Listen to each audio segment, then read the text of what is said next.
Hey guys, and welcome to episode 3 of ZooVlogs, and today we're doing Kilimanjaro Safari. So sit down, relax, and listen to the instructor for what animals we'll see, and I'm just gonna film and enjoy. Alright, well, as we say in Harambe, Twende, which means let's go. Now, Jumbo friends, good morning. My name is Taylor, and I'll be your safari guide today. Now, as we travel through the Harambe Wildlife Reserve, I do have a few safety reminders. We all need to make sure that we remain seated at all times. No exceptions. And that includes any little ones that may be sitting on your lap right now. Whoever's lap that little one is sitting on needs to stay on that person's lap the entire time. Please don't toss your children around like hot potatoes or lift them up in the air like Simba. I don't want any sacrifices on my safari today. Please also make sure we keep our hands, arms, feet, and legs also inside the truck at all times. And if you have any loose articles, especially those handy-dandy cell phones and cameras for taking pictures and videos, make sure you hold on to those nice and tight. I don't want you to accidentally drop anything off the truck because I cannot stop to grab it.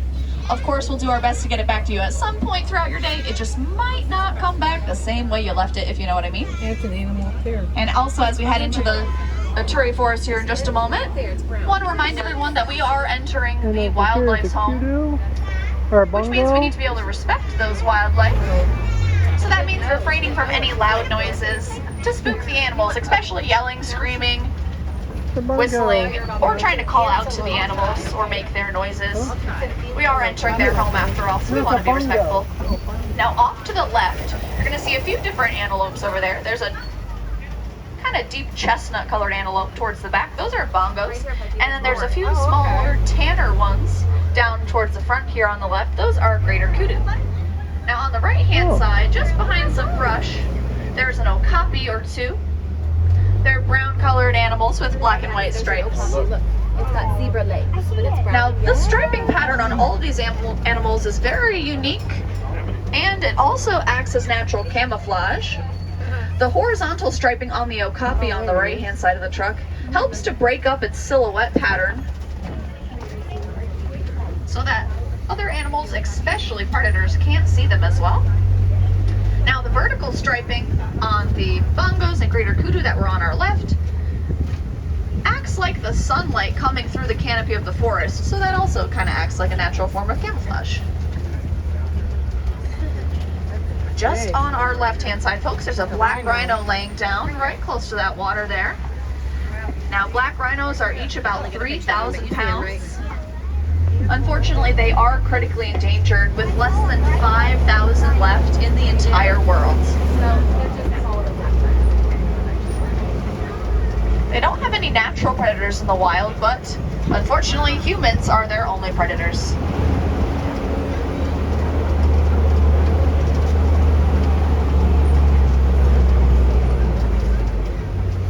As we leave a Turi Forest, just to our left there's a black and white bird over there. There's also one down by the water, also on the left. These are saddle-billed storks. Now, saddle-billed storks are about 5 feet tall. The one that was on land was actually kneeling, so it looked a lot shorter than it actually is. But when they stand up, like I said, they're about 5 feet tall, and their wingspan is about 9 feet. Now we're going to go poly-poly through this area in the Safi River, which means slowly, slowly. So keep an eye out in the water as we pass through here for any hippos. Looks like there's two just off to the right-hand side there. That's like being... Now the hippos do like to get down in the water and be submerged for quite a while. And they can actually hold their breath under the water for about 8 minutes at a time.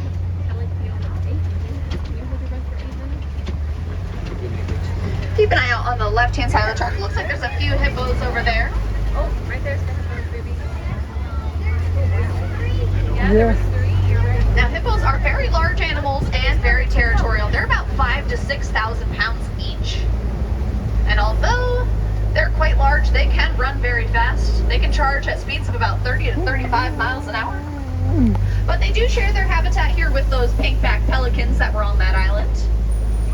And those pink-backed pelicans may look a little gray right now, but during mating season, their backs turn a small shade of pink. Looks like there's another hippo out on the left-hand side of the truck here. I'm just going to go pulley. Nice. He's a big old guy. We'll see them again. Here's a Nile crocodile. Oh, also on the left-hand side, these are Nile crocodile. If you take a look at their mouths, you can see some bright, shiny white teeth there. Very One of the best ways to tell the difference between a crocodile and an alligator is by looking at their teeth. When a crocodile's mouth is closed, they do still have a few teeth that will stick out outside of their mouth, especially their bottom jaw.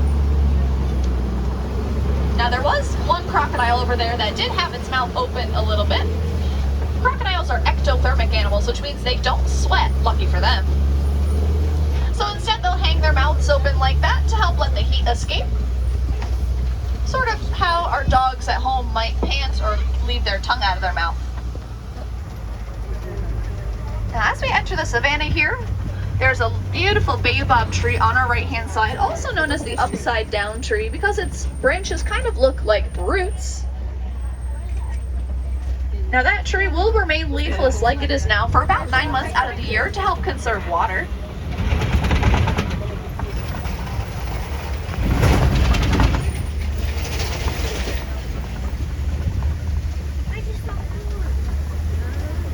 And during those 9 months of conserving water, the water is stored in the very large trunk of the tree.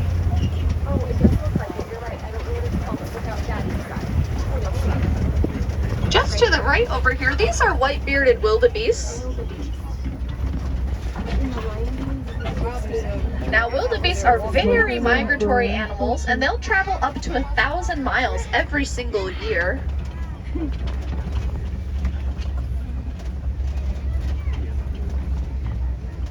What's really interesting about them is their sleeping pattern.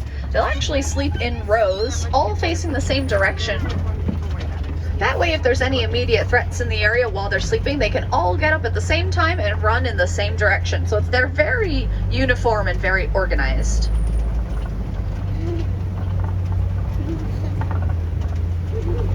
Now on the left here, keep an eye out for some African wild dogs. Looks like there's a few off to the left here by the trees laying down.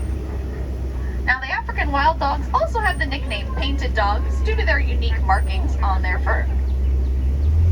And they are one of the most successful pack hunters in Africa. But that's mainly because they hunt together as a pack versus individually or in very small groups. They might not be able to outrun their prey like cheetahs can, but they can certainly outlast them because they work together, which is why they're so successful.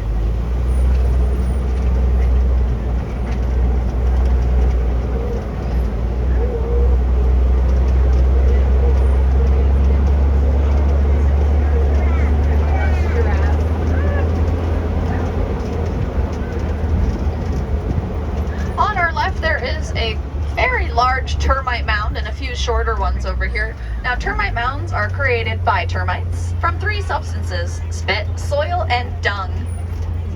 Now once they bake in the sun for a few hours, they can be as hard as concrete, but they're actually quite porous on the inside, almost like a sponge. Just a very, very hard sponge. They make for really good scratching posts for a lot of animals, especially giraffes.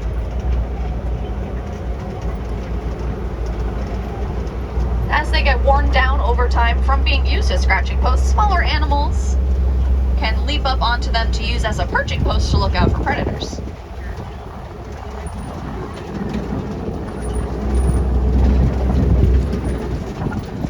There's a few more white-bearded wildebeest on our right-hand side, and it looks like there's also a zebra up towards that building over there.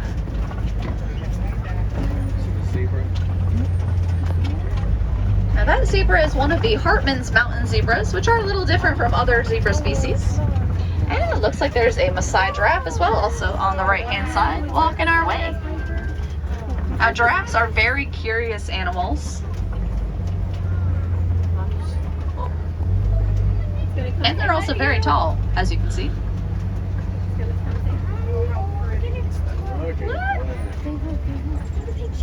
I got it. Wow. I know, they're gorgeous. Look at that. There's a few more giraffes up ahead.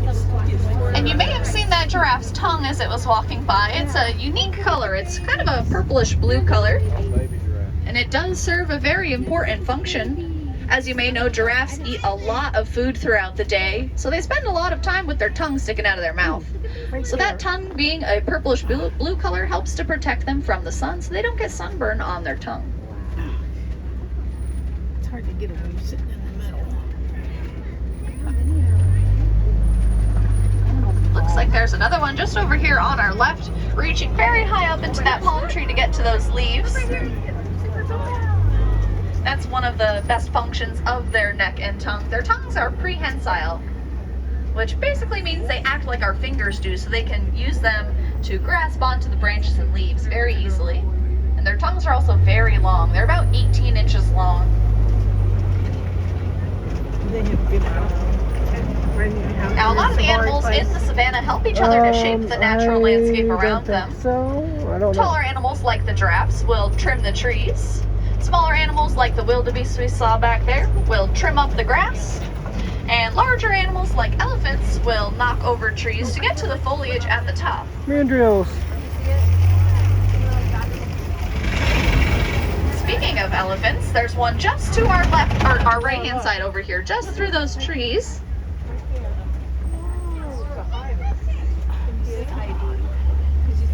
And on our left-hand side, there are some mandrills, which are the largest species of monkey.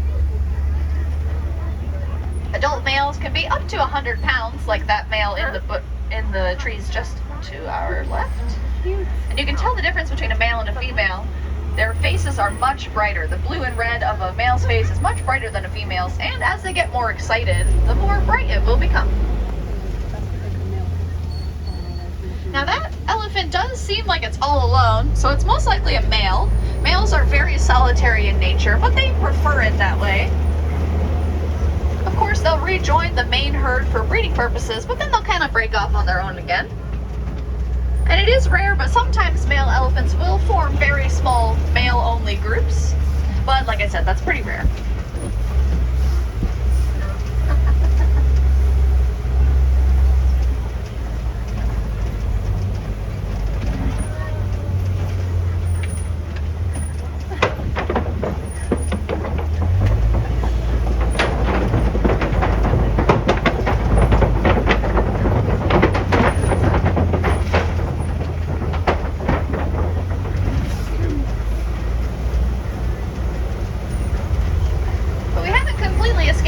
Territory just yet.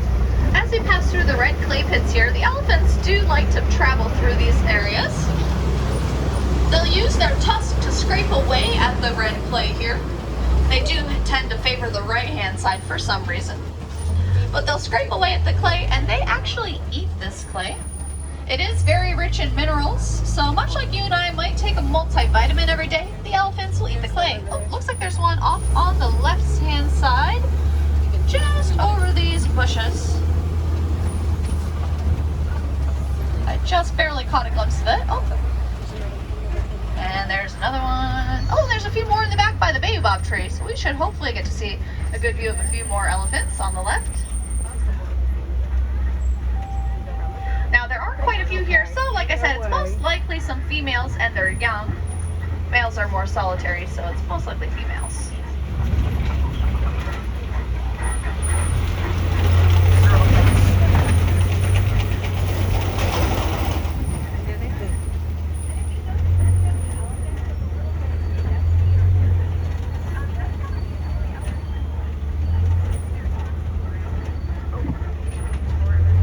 It's a baby giraffe.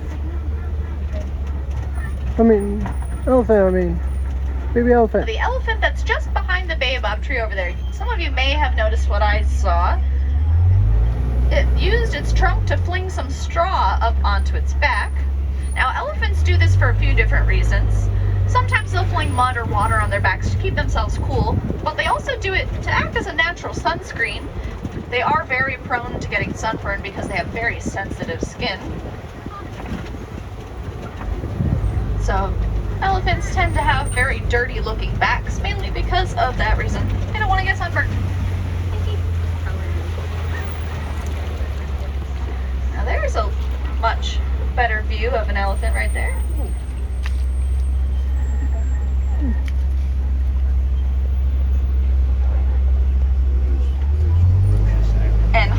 similarly, just up ahead, these are the greater flamingos, and they have hatched quite a few babies, so keep an eye out for small, gray, fuzzy ones. Looks like they're congregating on the left side of the island here, right in the front. And there are a few that are very small. Now, of course, they do hatch all at different times because, you know, they hatch when they're ready. Now, the greater flamingos, one of their favorite foods are tiny brine shrimp. And it looks like some of them on the right-hand side of the island are fishing for some right now. Now, that shrimp is very rich in beta-carotene, so as those baby flamingos get older, they'll eat more and more of that shrimp. They'll start to lose their gray coloring and then develop the white and pink that you see on the adults. Now, some of the older flamingos, if you were even looking at the adults, it's fine if you weren't, I totally understand. The babies are absolutely adorable. But some of the adults still have a little bit of gray on their necks, and their legs are a little bit darker color pink. That just means they're the juveniles from last year, so they are the hatchlings that hatched last year. So they're not quite finished losing all of that gray coloring.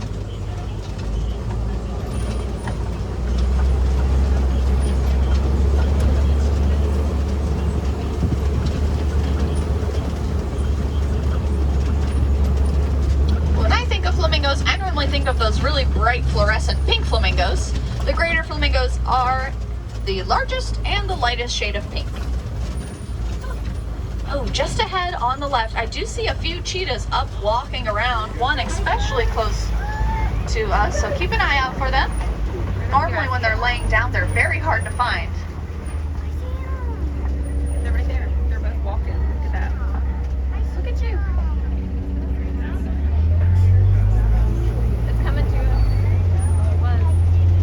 Now, cheetahs are the fastest land mammal, and their average top speed is about 60 miles an hour, which they can reach in 3 seconds. Wow. So they are very, very fast animals, but they don't have a lot of stamina, which means that they can only maintain that very fast speed for a few hundred yards. Maybe it does. So maybe 1 to 3 lengths of a football field. So one of their best advantages for when they hunt is they hunt during the day. Hunting during the day means there's less competition from other predators like lions who prefer to hunt at night. They also tend to hide in the tall grass from their prey and then slowly stalk and creep up on their prey. That way, once they're close enough, they can use their speed and agility to their advantage to reach their prey in an instant.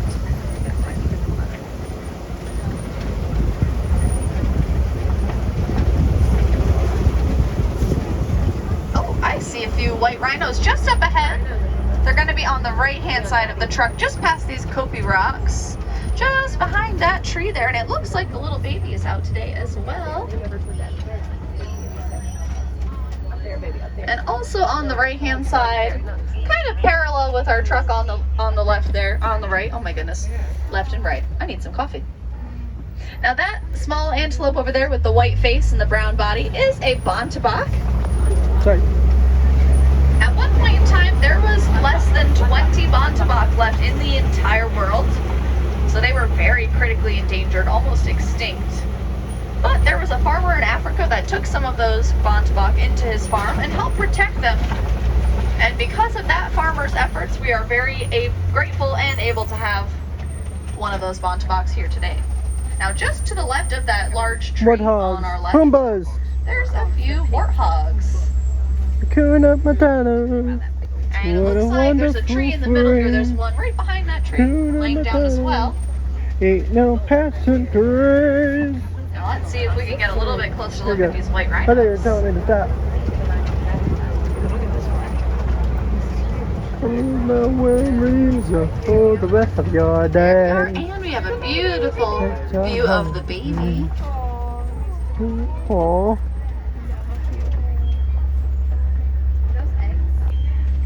Yep, there's also an ostrich egg nest over here just to the left of these two white rhinos. Look at that. I don't see any ostriches out here at the moment, but I'm sure they're lurking in the bushes, watching over their eggs very carefully.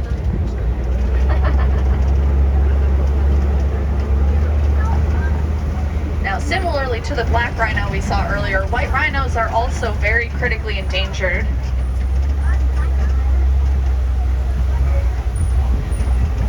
unfortunately, they're poached. And they're usually poached just for their horns.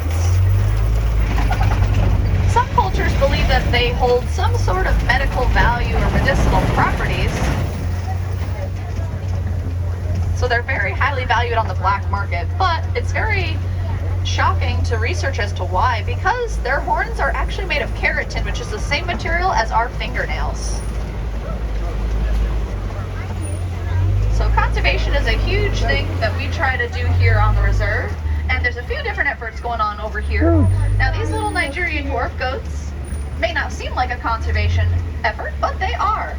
Those little goats produce a very sweet goat's milk, which the villagers in Harambe here can use not only for their own nutrients, but they can profit off of it because it is highly valued. I wasn't here before. So the reason that that is one of the conservation efforts is because the farmers and villagers are less dependent on the other animals we saw here today and the natural resources that they need to in order to survive.